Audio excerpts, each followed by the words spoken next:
ఇక YS Viveka case అయితే 6 ఏళ్లుగా ఎలాంటి క్లారిటీ లేదు. అసలు ఎవరు నిందితులు ఏంటనేది కూడా విచారణే ప్రారంభం కాలేదు. ఈ నేపథ్యంలో సునీత కోర్టుల చుట్టూ తిరుగుతున్నారు. అయితే ఇప్పుడు లేటెస్ట్‌గా గజ్జల ఉదయ్ కుమార్ రెడ్డి బెయిల్ రద్దు చేయాలంటూ సునీత సుప్రీంకోర్టుకి వెళ్లారు. ఈ నేపథ్యంలో సుప్రీంకోర్టు కూడా సంచలన నిర్ణయం తీసుకున్నట్టుగా తెలుస్తోంది. అదేంటంటే అవినాష్ రెడ్డి వాళ్ళ ఫాదర్‌తో పాటు మిగతా నిందితులు ఎవరైతే ఉన్నారో బెయిల్‌పై ఉన్నారో వాళ్ళందరివి కలిపి విచారిస్తామంటూ కూడా కీలక నిర్ణయం తీసుకుంది. ఈ నేపథ్యంలో అసలు ఏం జరగబోతోంది? వివేక హత్య కేసులో సుప్రీంకోర్టు ఎలాంటి తీర్పు చెప్పే అవకాశం ఉంది? ఎలాంటి నిర్ణయం తీసుకునే అవకాశం ఉంది? ఇక్కడ ఒకటి వాస్తవం ఏంటి అంటే వివేకానంద రెడ్డి గారి హత్య కేసు జరిగి 6 సంవత్సరాల 1 నెల 2 రోజుల కాలం పూర్తయిపోయింది. ఇప్పటికీ కేసు విచారణ ఇంకంక్లూజివ్గానే ఉంది. అదే సందర్భంలో కేసులో అక్యూజ్డ్గా ఉన్న అరెస్ట్ అయ్యి బెయిల్ మీద ఉన్న అవినాష్ రెడ్డి, భాస్కర్ రెడ్డి, దేవిరెడ్డి, శివశంకర్ రెడ్డి వంటి వాళ్ళు కేసుని ప్రభావితం చేసే ప్రయత్నం చేస్తూ ఉన్నారు, కేసులో మిగిలిన ముద్దాయిల్ని బెదిరించే ప్రయత్నం చేస్తూ ఉన్నారు అని చెప్పని రీసెంట్గా సునీల్ యాదవ్ నుంచి ఏ విధమైన ఆరోపణలు విన్నామో చూసాం మనం. నన్ను బెదిరిస్తున్నారు, నన్ను చంపేస్తామంటున్నారు, నేను అప్రూవర్గా మారడానికి సిద్ధంగా ఉన్నాను, కేసులో ఎవరెవరు ప్రమేయం ఉంది అనేది నేను వాస్తవాలు తెలియజేస్తాను అని చెప్పని కూడా అతను మీడియా ముందుకు వచ్చి మాట్లాడటం చూసాం మనం. అదే సందర్భంలో అతని మీద కూడా కేసు నమోదు చేసే ప్రయత్నం చేశారు, అతని మీద కూడా దాడి చేసే ప్రయత్నం చేశారు అని కూడా మనం వార్తలు విన్నాం. అదే సందర్భంలో దస్తగిరి మీద కూడా తప్పుడు కేసు పెట్టి అరెస్ట్ చేసి జైల్లో ఉంచింది కాక జైల్లో కూడా దేవిరెడ్డి శివశంకర్ రెడ్డి కొడుకు డాక్టర్ చైతన్యారెడ్డి మెడికల్ క్యాంపు పేరిట జైలుకి వెళ్ళి అక్కడ దస్తగిరిని ప్రలోభ పెట్టే ప్రయత్నం చేశారు, బెదిరించే ప్రయత్నం చేశారు అని చెప్పని కూడా కేసు నమోదైంది.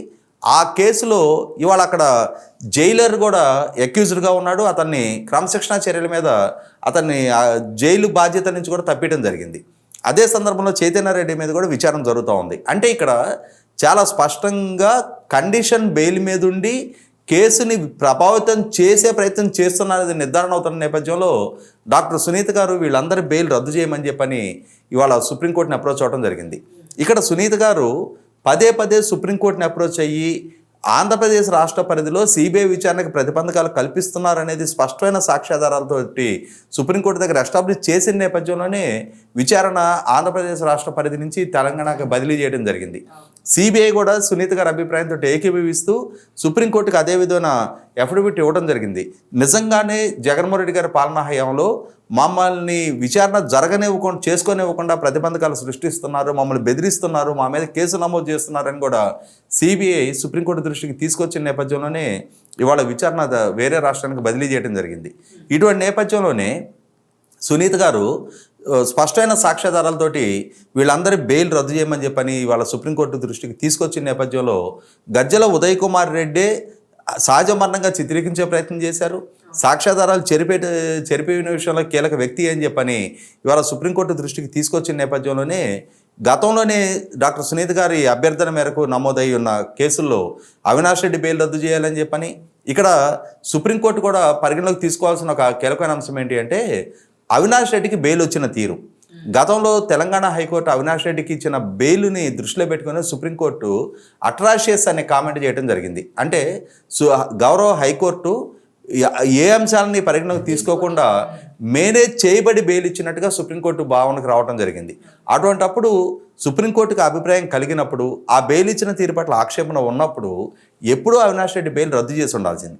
కానీ ఇవాళ ఆ బెయిల్ రద్దు చేయకుండా ఇప్పటికీ అవినాష్ రెడ్డిని స్వేచ్ఛగా సమాజంలో తిరగనిస్తూ అతని రాజకీయ కార్యకలాపాలు, అతని ఎన్నికల్లో పోటీ చేయడానికి, అతను చట్టసభకు ఎన్నుకోవడానికి వెసులుబాటు కల్పించిన నేపథ్యంలోనే ఇవాళ అతని ద్వారా సాక్షుల్ని మేనేజ్ చేస్తున్నారు, బెదిరిస్తున్నారు అనే ఆరోపణ కూడా వస్తూ ఉన్నాయి. సునీతకి ప్రాణహాని ఉంది, ఆయన బెయిల్ రద్దు చేసి వెంటనే ఆయనకి అంటే ఒకవేళ శర్మిల గారు చేసింది రాజకీయపరమైన ఆరోపణ అనుకున్నా కూడా బాధితురాలుగా ఇవాళ డాక్టర్ సునీత గారు సుప్రీంకోర్టు దృష్టికి తీసుకొస్తున్న సమాచార నేపథ్యంలో ఖచ్చితంగా అవినాష్ రెడ్డిదైనా, భాస్కర్ రెడ్డిదైనా, శివశంకర్ రెడ్డిదైనా, ఉదయ్ భాస్కర్ రెడ్డిదైనా సరే వీళ్ళందరి బెయిల్లు రద్దు చేసి తీరాల్సిన అవసరం అయితే కళ్ళ ముందు కనిపిస్తూ ఉంది. సిబిఐ ఇప్పటికైనా సరే విచారణ వేగవంతం చేసి ఇన్ని సంవత్సరాల కాలజీతం గడిచిపోయినా కూడా విచారణ ఒక కొలిక్కి రాని నేపథ్యంలో ఇప్పటికీ అపరిష్కృతంగా ఉండిపోయిన చాలా ప్రశ్నలకి సమాధానం దొరకని నేపథ్యంలో విచారణ వేగవంతం చేయాలి. సమర్థంగా విచారణ జరగాలి. అసలు సిసలు సూత్రధారులను ఇప్పటికీ వెలికి తీయాల్సిన అవసరం ఉంది. కోట్ల రూపాయల సుపారీ ఇచ్చి ఈ హత్య చేయించిన నేపథ్యంలో అన్ని కోట్ల రూపాయలు ఇవ్వగలిగే సామర్థ్యం ఉన్న వ్యక్తులు ఎవరు అనేది నిర్ధారణ జరగాల్సిన అవసరం ఉంది.